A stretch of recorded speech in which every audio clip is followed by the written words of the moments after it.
Hey everyone, Nigel and Luke here, and welcome to another edition of Crimes of the Week. Before we get to today's video, we wanted to announce that Crime Zone's official Patreon page is now live. In addition to ad-free videos and other extras, patrons will also get access to weekly bonus videos for our Crimes of the Week and Crimes of the Week International series. So if you want even more Crime Zone content, head over to patreon.com/crimezone for exclusive cases not featured in today's video.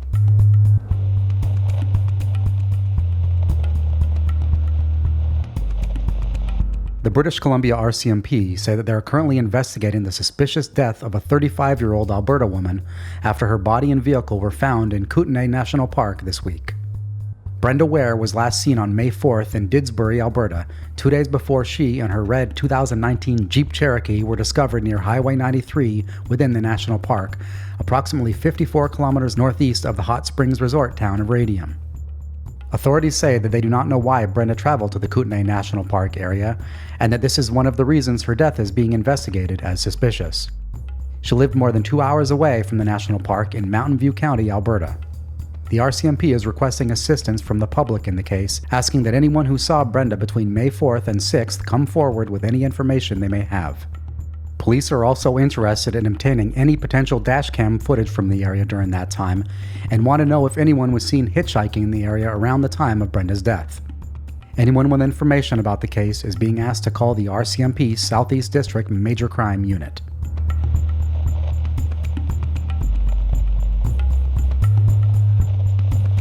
A Minnesota man was arrested late on Thursday night after he took 5 hostages during an alleged robbery attempt of a Wells Fargo bank in St. Cloud. The incident began just before 2 p.m. after 35-year-old Ray McNeary arrived at the bank to discuss an instance of potential fraud on his account.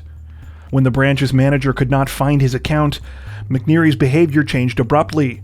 Enough so that an employee reportedly became concerned enough that they triggered the bank's silent panic alarm. Customers were able to flee from the building, but 5 employees were taken hostage, including the manager. McNeary allegedly forced the manager into the bank's vault and demanded that he take out a large amount of money. The manager said he felt an object pressed against his back as he made his way to the vault, leading the employees to believe that McNeary was armed. Local authorities quickly arrived, along with the FBI and hostage negotiators. For more than 8 hours, McNeary reportedly threatened the employees and made alarming statements to police, saying that he was going to kill the hostages and that he wanted to put on a big show. At one point, he also claimed that he was going to use the manager as a human shield, and that they would die together. Thankfully, though, none of this came to pass. Though there were conflicting reports, at around 7 p.m., the first hostage was either released or managed to escape. This was followed by McNeary apparently throwing a wad of cash out the door. Over the next 3.5 hours, 3 other hostages were released. The final hostage made a run for the door and escaped shortly before authorities entered the bank and took McNeary into custody. Police say that McNeary was not carrying a firearm at the time of his arrest, nor was there one found at the scene. He was subsequently charged with 1 count of aggravated robbery, 5 counts of kidnapping, and 1 count of assault. Authorities say that McNeary has a 10-year criminal history, and at the time of this latest incident, was out on bail during court proceedings for 2 felony domestic assault charges.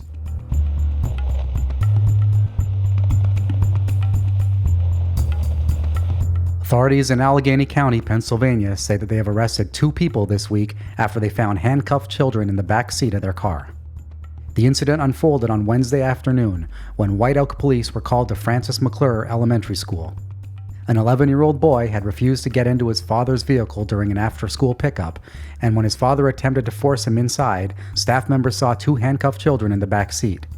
The children were the 11-year-old's 7 and 10-year-old brothers. When police arrived on the scene, they arrested the father, 37-year-old Richard Hayes, along with his girlfriend, 26-year-old Natasha Bell Rankin. Hayes is reportedly the father of the 11-year-old, and Rankin is the mother of the 2 younger boys. A loaded gun was found in the couple's possession at the time of their arrest. Police say that the 3 children described an extremely abusive home life when they were interviewed, including being locked for days at a time in an empty concrete coal cellar with no lights that they referred to as the hole. Hayes and Bell are reportedly facing 14 charges, including aggravated assault, false imprisonment, child endangerment, and possession of a weapon on school property.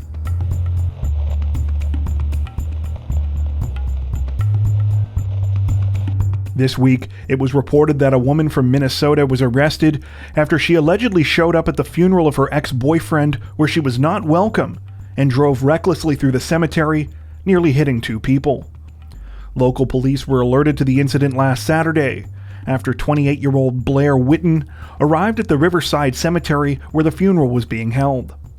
She had previously been asked by the deceased man's family not to attend the service after making harassing posts on social media about his death.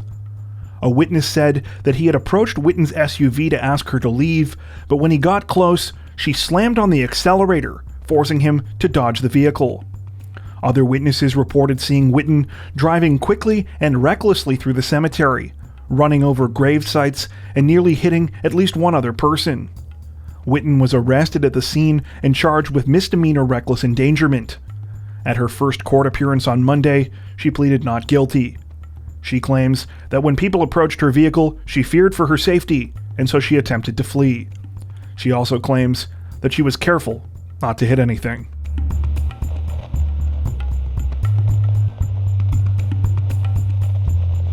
An Army trainee from New Jersey is facing a number of charges this week after he reportedly hijacked a school bus full of children in South Carolina. The incident took place at approximately 7 a.m. on Thursday near Fort Jackson, the U.S. Army's largest basic training facility.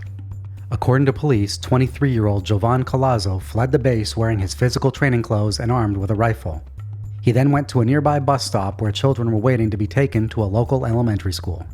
After boarding the bus with the kids, Collazo told the driver he didn't want to hurt anyone and that he just wanted a ride to the next town. Approximately 6 minutes later, he stopped the bus, letting off the driver and the 18 children on board. By that time, several of the children on the bus with cell phones had reportedly started calling their parents to let them know what was happening. Collazo then drove several more miles before ditching the vehicle and his weapon. He was arrested after being spotted going through several neighborhoods looking for clothes. Police say that the rifle Collazo had with him was not loaded and that he was not carrying any ammunition at the time of his arrest. He had only been in basic training for about 3 weeks, and it is believed he committed the crime to try and get back home. Collazo now faces 19 counts of kidnapping, as well as charges for carjacking, possession of a weapon on school property, armed robbery, and weapons possession during a violent crime. It was also reported that the military may add its own charges for being absent without leave and stealing the rifle from the base.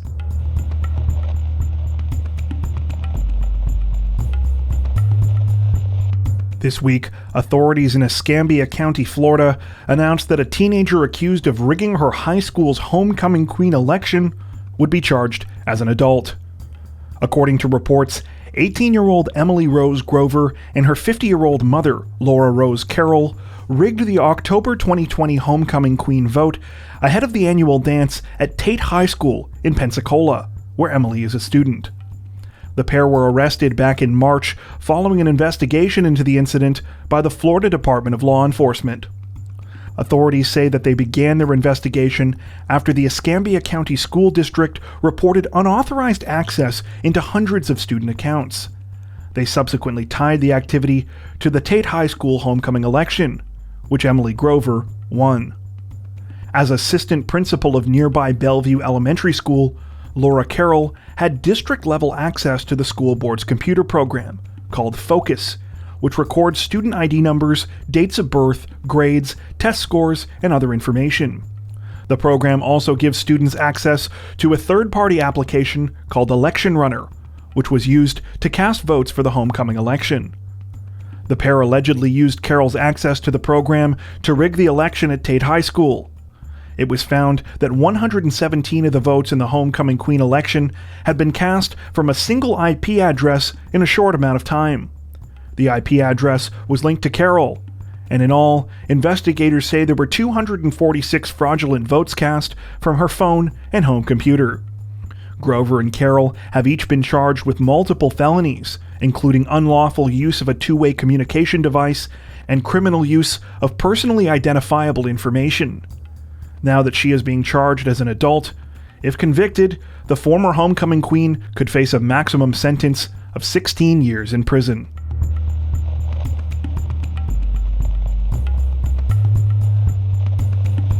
Authorities in Worcester County, Massachusetts say that a man is dead this week after he reportedly rammed his SUV into the doors of a Leicester police station and then pointed what appeared to be a rifle at officers inside.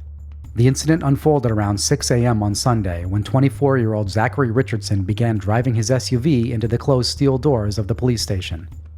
After driving the vehicle almost all the way into the building's lobby, Richardson exited his vehicle and appeared to pull out a rifle, at which point he was shot by officers inside. After Richardson was struck, the officers reportedly gave him medical aid until paramedics arrived. However, he was declared dead at the hospital. At the time of this recording, police are still investigating the case.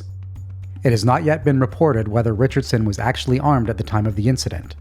Richardson was apparently known to police and had a case pending, which is believed to be for a traffic violation. However, no clear motive has yet been given to explain the crime.